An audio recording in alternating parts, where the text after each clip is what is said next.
Hello there, Libra. It's time for your monthly tarot reading for May of 2021. Let's go ahead and get started. I'll introduce myself. I'm Michele B. And if you have been following me, if you're subscribed, you'll know that this is not my usual place for doing readings. This is a little bit different. My studio flat downtown has become so noisy. Weekend warriors raging down the road. We got the cafe that's opened in the morning. We've got the bar that opens every afternoon and it stays open till midnight.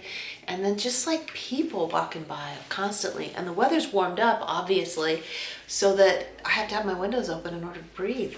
And I've had people staying at my place lately a lot. So I was like, if I was wealthy and I was able to do anything I wanted whenever I wanted, what would I do? I was like, I'd get myself a room so I could do tarot readings in peace. And so I did. Yeah. Why not, Libra, right? Why not take good care of yourself? I can afford it. So I did. Okay. It's not even that expensive to get a decent room. And this is a nice place. It's in a residential neighborhood. It's quiet. It's clean. It's super cozy. I'm excited. Anyway, here we go. First thing we're going to do. Did I introduce myself? I'm Michele B. Okay, I just have to introduce myself. I'm Michele. Okay, we're going to start with what to embrace for the month ahead and what to leave behind, what to never concern yourself with again. All right, so let's get a couple of cards for that, and that's going to inform the rest of our reading here. So we got one so far. That's the Four of Swords, and we got the Four of Wands. So which ones to embrace and which ones to leave behind? That's really interesting. I feel like they're kind of overlapping each other. It's like the time of waiting, and healing that you have been through. It's like Libra's been going through a lot, right? The last year has not been easy for Libra at all. So there's like breaking free of conditions that were keeping Libra back from being totally happy, being at peace, feeling safe. So there was breaking free of that, and then there was a period of just kind of hanging out and not really knowing what to do. And now there's a period of rejoicing because you've made some real decisions. Which, when you make a decision about something, the universe conspires with you to make things happen quickly, okay? So I feel like, well, the four of Swords and the Four of Wands are all about stability. So altogether you have been very stable, but the Four of Swords is very stagnant. That's leaving behind. Even though you were stable, you were healing. That was good. That was a level up from what you were dealing with earlier in the year. But now it's about moving forward into some really exciting times.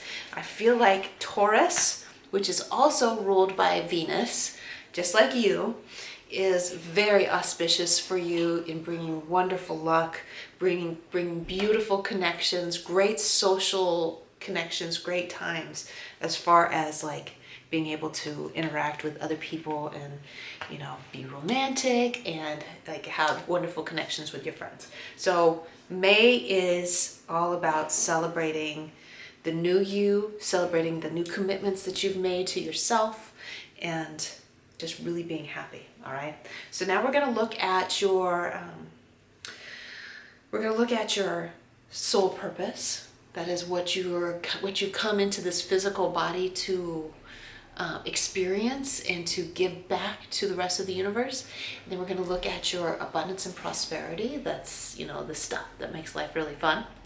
And then the freedom and all that stuff, the pleasure, the freedom, like the physical stuff. And then we're going to look at your love life. All right. So let's start with the soul purpose. What does Libra need to know about their soul purpose for the month of May? What kind of messages do we have for Libra for soul purpose for the month of May? I'm wondering about this lighting. For the Virgo reading, I had the lights on overhead, and now I'm like, there's not enough light. It's a little bit dark. Oh, well, you'll deal with that, huh? Thank you, Libra, for your patience. You guys, Libra's not nitpicky. Virgo's a little bit fussy, but you're not. Soul purpose. For the soul purpose, we got the Seven of Wands, which is about feeling like you need to prove yourself. And then we also have the Knight of Cups.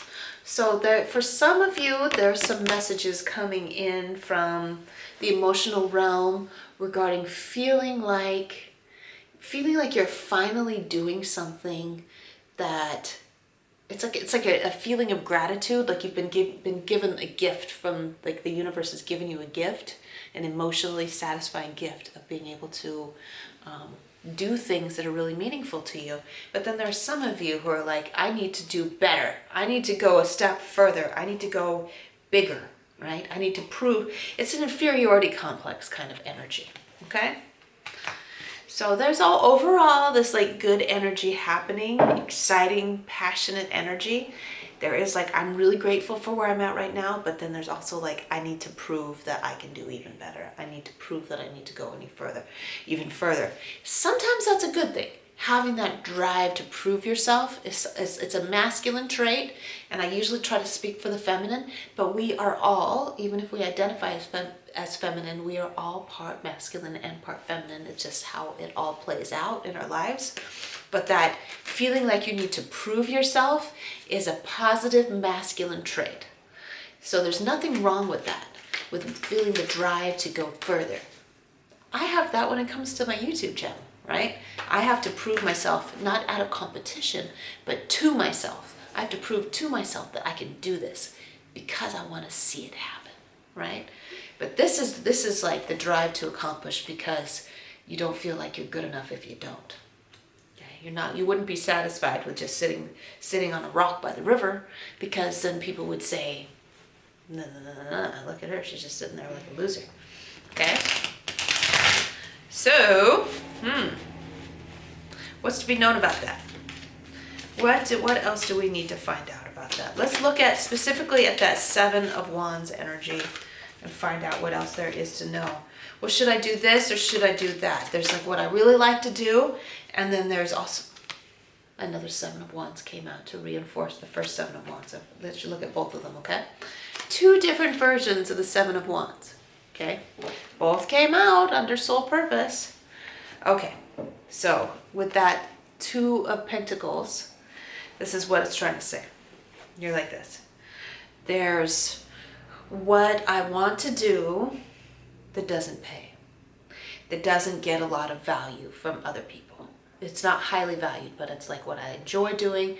It's what I'm good at, but other people don't really value it very much. And then there's what I could be doing that's of high value and people appreciate it and they'll pay really well for it, but I'm not really that excited about doing it. So it's like this. Which one do I want to do? Trying to decide. I've been in that situation myself. I almost went off to grad school last year, believe it or not. And then the pandemic came and saved my ass. Because I almost gave in. I almost gave in and went to grad school so I could prove that I wasn't inferior. Yes, me. Well, everybody's got it. Everybody's got a little bit of an inferiority complex. I thought that if I went to grad school for naturopathic medicine, that like I could be a doctor and then I would finally made it. I'd finally be taken seriously. That if I pursued my interest in creating a social media platform all about like self-help and magic and affirming your like self-worth and confidence, about prioritizing your own health and wealth in metaphysical ways, that I wouldn't be taken seriously, and there's no money in it anyway. All right, that's what I thought. Your job, Libra, even if you're not thinking specifically about my scenario, your job is to make what you want to do fabulous and pay well. Okay? What you're good at and what you want to do, there is always a way to make it fabulous and make it pay well. There's always a way to make it so you're not working really, really hard at it. There's always a way to become fabulously wealthy. There's always a way to do it, to be a chillpreneur, a chill entrepreneur, chillpreneur, at what your soul purpose is. But you've got to make it happen. You've got to expand your mind to create it. Let's look at your abundance and prosperity so that we can get a little bit deeper into that. But I feel like if you invest into this thing, that's not particularly meaningful to you, but you think it'll prove to other people that you have value, that you're actually not going to do that well at it. If you don't get excited, you can get excited about anything if you really want to, but if right now you're not really excited about it, there's a pretty good chance that it's not for you. But it's just you trying to, and that's part of your life purpose too, is learning what's for you and what's not. Let's look at your abundance and prosperity. That's your health and your wealth. Come on now. I feel like the Fool wants to come out. There it is.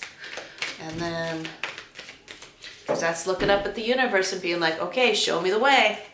Okay, show me the way. And we got the Six of Wands. This is being supported, okay? It may not play out this month. You may not see the money this month. Maybe you will, right? Maybe you will. The Fool is looking up at the universe, looking up at Source, looking up at God and saying, whatever you want me to do, guide me. There's people outside talking because I think they're getting checked into their room. Wait until they see how late I'm staying up giving readings. I'll get them. Anyway, it's like, show me the way. Show me the way to my true calling. Show me the way to abundance. Show me the way to what you intend for me. And the universe is always intending for you to be wealthy. You're the one that stops yourself from being wealthy, okay? And here is the support from everybody that loves you, that knows what you are really good at. And whenever you say, I'm gonna go do this other thing that has higher value than what I'm really good at, they're like, why would you want to do that? That's not really you, is it? Okay? They know what you're really good at. Why don't you ask? Ask the people that you love. Ask the people who are close to you. Ask them what they think you should do. And I think that they're going to tell you, you should do the thing that you're really, really good at. Just find a better way to do it so that you can have that wealth that you deserve, so that you can have that notoriety that you desire in the field that you're so good at, right? They just want you to find a way to do it in a healthy, balanced manner. Okay. And I feel like you're making a commitment. Remember that? We're talking about making a commitment to what inspires you, what gets you excited, making a decision, and letting the universe take you in that direction. Once you've decided between those two things, once you've made a firm decision, you're going to get tugged along, especially when it's a decision that, my little boy's over here, especially if it's in a decision that's in alignment with your soul purpose, it's just going to rip you right along. The momentum will just whoosh, kick you forward so fast. You're like, woof. The abundance just comes rolling in so quickly. Let's look at your love messages for the month of May. Did you get it all out? Need help with something? Hi, this is my little boy's now. What's up? Do you need help with something? No. Okay. Never mind. Okay? All right. Yeah. Guess I'll find out when I'm done. Anyway, potentially there are millions of people who could be watching this video. Millions of Libras out there in the world watching YouTube. And they could be stumbling on this video. Who knows, right? Who knows? Anyway, they could be in committed relationships. They could be in, I don't know where this is going, relationships, connections. They could be not in a relationship at all and be wanting one. They could be really wanting to be breaking up. They could be not in a connection, not wanting one, and being perfectly happy, but want some guidance on their other intimate connections. I'm going general with this because, I don't know, unless there's a specific message that needs to come out for particular Libras, I will say so. I'm going to go as general as possible about the messages. Guidance for May for Libra's intimate connections. Love messages, please. There you are. This is Libra in the archetypal personalities of the tarot. She's feminine, she's supportive, she's loving, she's kind, she's gentle, she's quiet, she's creative. However, don't come to her with any bullshit. And Libra has been through some bullshit, okay? That's what she had to heal from in the past. Even if you're identifying as masculine, this is also you, okay? Even if this is a female image, the masculine Libras out there have been dealing with a lot of garbage, a lot of stuff that's like, I don't even know why this is happening to me. Like, did I deserve this in some way? No. It's been hard. It's been hard for a while. You see those storm crows? It's been hard for a while. I know. But it's made you stronger, hasn't it? It's made you more discerning about who you invest your time and energy into. You have learned so much, especially in the last year, about who's worth your time. And so when you run into somebody, you're not going to be committing to being with them when you're not ready. Let's see, I'm going to use my darker colored tarot cards to get some deeper clarification on that Queen of Swords energy.